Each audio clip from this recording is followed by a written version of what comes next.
As we wrap up step 3, critical appraisal of the literature, we'll look here at a few different tools that can help guide us through this overall process. Everything that we've been discussing so far works in a general setting.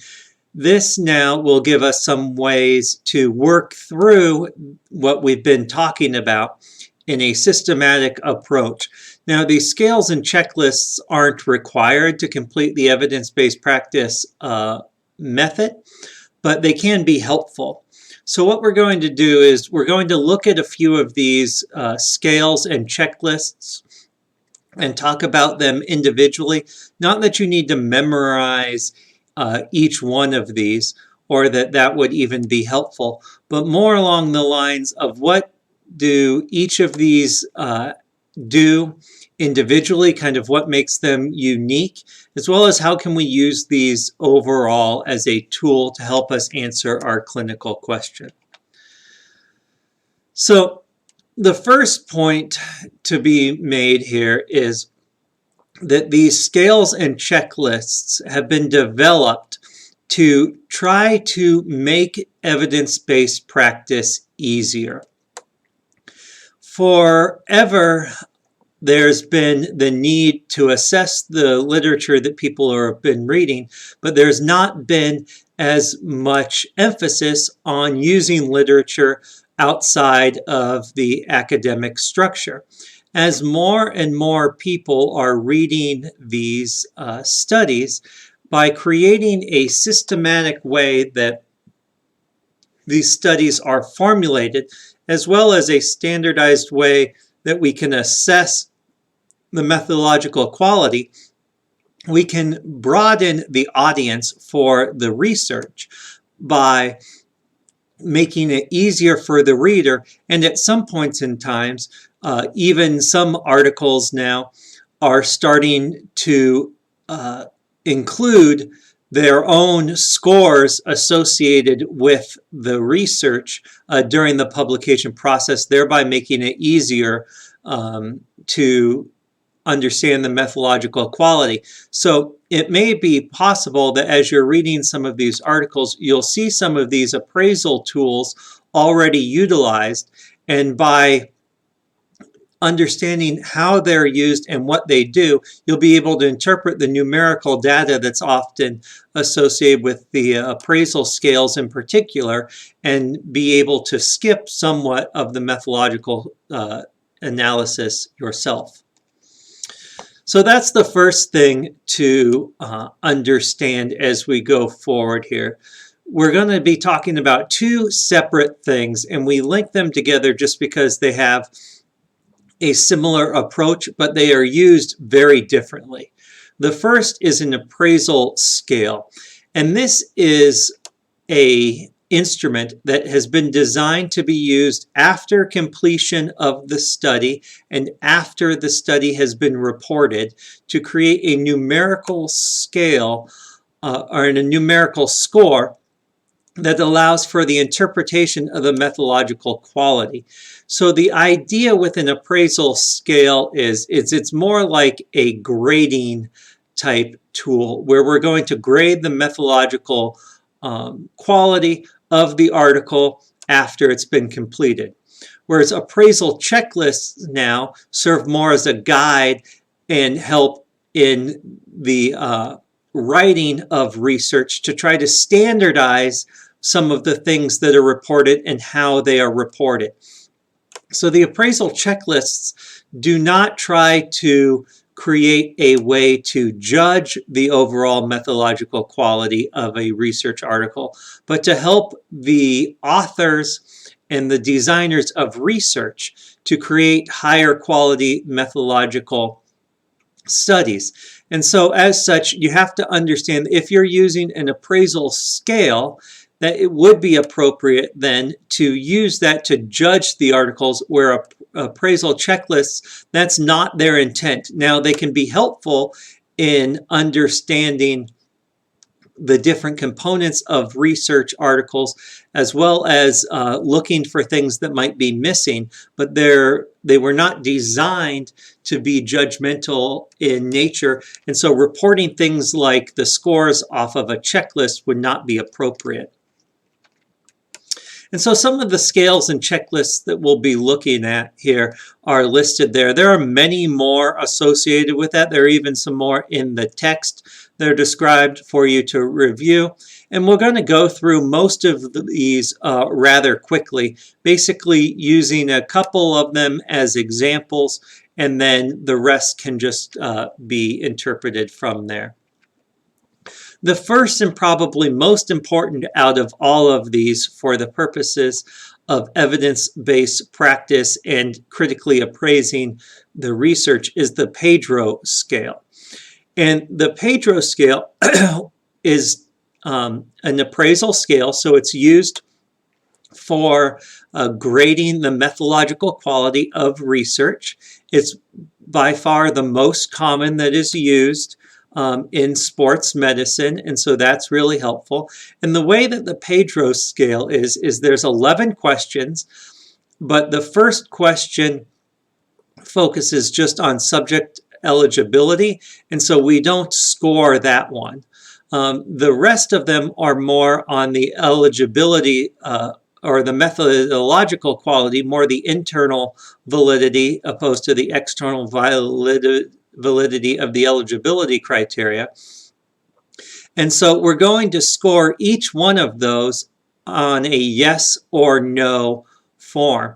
And so the full Pedro scale that's in your textbook describes what each of these different things means, and then has a scoring sheet where each of these are answered yes or no, and where in the article each of these presents, if it does, and so if it does present.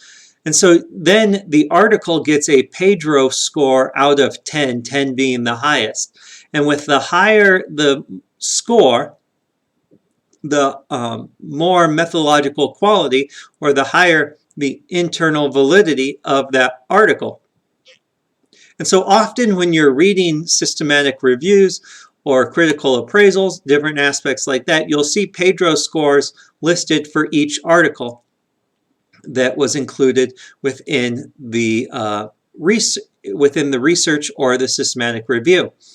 But you can Pedro score each article that you read, and that will give you an idea of that methodological quality. And so one of the advantages of this is the Pedro score has been assessed for its own reliability and has been shown to be fairly reliable both within subjects and between raters. And so that's really helpful that we can know, based on the rather robust description of what each of these 10 scores are asking for or assessing, we can be relatively assured that the score is an accurate score overall. In addition, it's very well defined. You just see the brief explanations of each measure, but there are much more detailed explanations available in the full Pedro score, as well as on the Pedro website. Some of the disadvantages of the Pedro score is actually that three of these measures all have to do with blinding, and the idea of trying to run a triple blind study.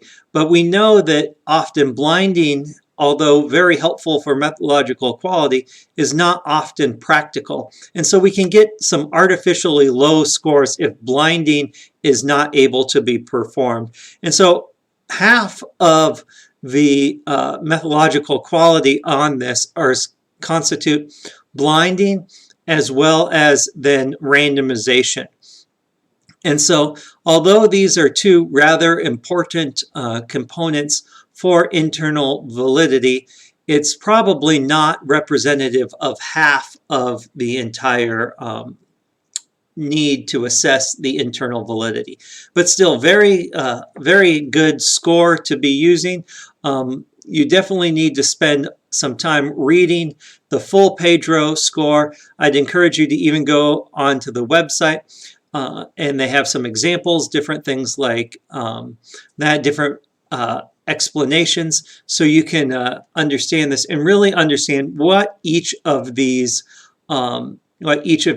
measures is asking for. It's not worth it for me to sit here and explain it, because you guys can read it as well as I can, but to have a good understanding of what this scale is assessing, as well as the ability to Pedro score yourself, is worth your time to figure out. The second scale to talk about is the JDAD scale. And this was originally designed for pain research, but it can be applicable to sports medicine as well. One of the nice things for the JDAD score is it's categorized into these three categories. And basically each one of these builds on the other to get more points. And it's out of 5 points. And one thing that is added to this is you can actually lose some points if you don't do some things. So basically, the nice aspect of this is it focuses on randomization, blinding, and dropouts, which are the most important components and are similar to the Pedro score with that. It's also relatively quick to do, and so that's really helpful as well. But it's also more weighted, where you can actually, if you do inappropriate things, even though you might get the point for it to begin with, if it was not appropriate, you actually lose points. So it has more ability to judge overall methodological quality beyond just the simple, is it reported or not? The other weakness of this is there is some limited ability to use this in more of a sports medicine setting due to the fact that there is no place in the scale for analyzing or assessing both the interventions and the results. It's simply just those three components. So it's missing a larger portion of larger portion of the analysis of the literature and the internal validity, where you assess the instrumentations and the treatments, as well as then the results. So we've discussed these previously as well, as far as in the assessment, but a reminder here where randomization is that allocation of subjects, the blinding components. You can have single, double, or triple blindedness, and then the withdrawal and the dropouts. And so you will see that this ability to interpret and to describe the allocation of subjects becomes an important part of the methodological quality. So those are the two appraisal scales, and we'll next move on to the appraisal checklist. And I'll remind you that with these appraisal checklists, these are designed to be a guide for the authors in their construction of research manuscripts, and not something to be graded on retroactively. But the first one is the consort statement. And you can see the website listed there, and there's a lot of really good information. All of these have really good resources online, but the consort is really helpful as you start to do your own research. And the consort statement is a 25-item checklist. It has a flow diagram as well, and you'll see in a lot of these checklists there are these flow diagrams, which are not a flow diagram for the use of the checklist, but is instead a standardized way of describing subject allocation and completion. And so you can see here in the consort statement is specifically designed to work and give guidance to what should be included in a randomized clinical trial. And so because of its focus on the RCT, one of the important components is that randomization, as well as then this possibility of mortality and dropout. And so as such, this flow chart here describes the movement of the subjects throughout the study. So you can see the number that were assessed for eligibility, then you exclude a certain number because of different conditions, and you report each one of those. And so these are where you can describe why people did not conclude the study. And as we talked about previously when we looked at threats to validity and mortality in particular, if there were reasons for mortality within one group compared to another, that would affect our ability to interpret those. So by describing why people did not complete the study helps us interpret then their results. And then you can see the allocation, follow-up, and how many made it all the way to being analyzed. The quorum aspect now is used for systematic reviews and meta-analysis. And so quorum stands for Quality of Reports of Meta-Analysis in Randomized Controlled Trials. Right. And so this now is similar to the consort study, but instead focuses on systematic reviews and meta-analysis. And it was created by a wide-ranging group of people from a lot of different specialties, and it's composed of different sections that describe the different sections of the systematic review. And then there are these flowcharts to describe how each of these subjects, but in this case the subjects are now research articles, were selected and included within the overall systematic review. The PRISMA statement is similar in this, and again, great research or great resources online. PRISM has 27 items, 4-phase flow diagram, and I've seen more of the PRISM guidelines used, and so you might, when you read systematic reviews, see this flow diagram used, where the idea is if all researchers use a similar looking diagram, it makes it easier to read. And so it's the same component as the quorum, where basically now articles that are included, right, are included in the search, removing duplicates, and then screening them, and then you remove articles that are not appropriate, and then finally how many articles were included in the overall review. Now moving on to some specifically to look at diagnosis.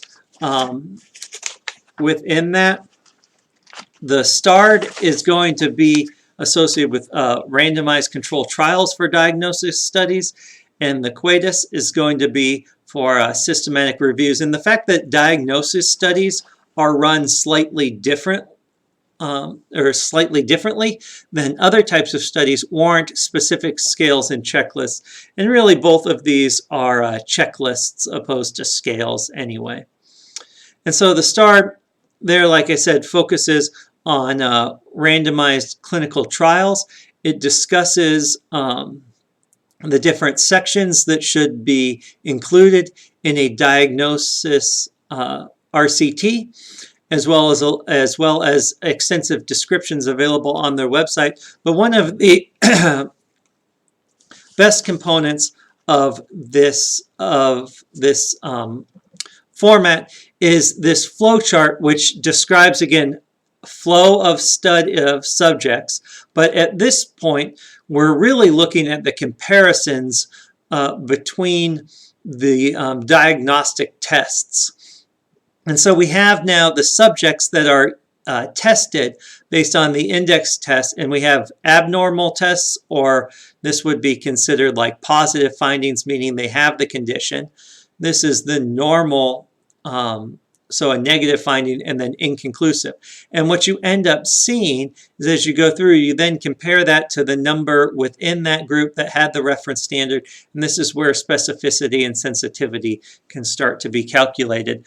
But you can see it organized graphically. Some others to talk about for cohort studies and non-randomized studies as well. Understand that Pedro in particular has a high emphasis, like I said, on randomization and blinding. If you're running cohort studies, that would make it much more difficult to get higher scores. So there have been some specifically designed for that. The strobe study, 22 items to discuss case control cohort and cross-sectional studies.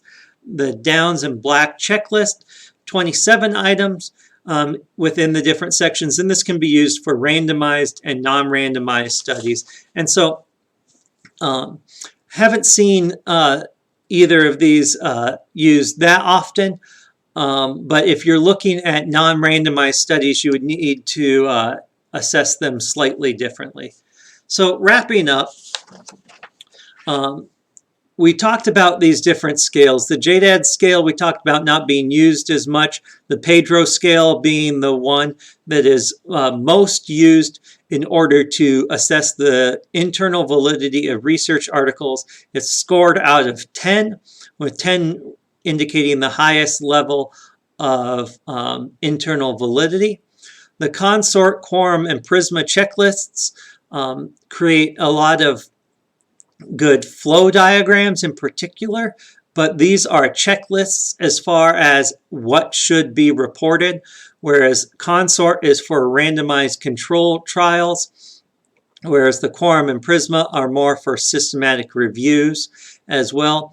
I discussed online the different resources, but one thing that in particular to warrant beyond the Pedro scale, which you should read the full version, is the consort and Prisma have these explanation and elaboration documents that you should read as well. So as you go through and you're studying these checklists, besides just the introduction that I gave here, you need to spend some time really studying up on the Pedro score, or Pedro scale, consort, and Prisma, and reading those explanation and elaboration documents as well.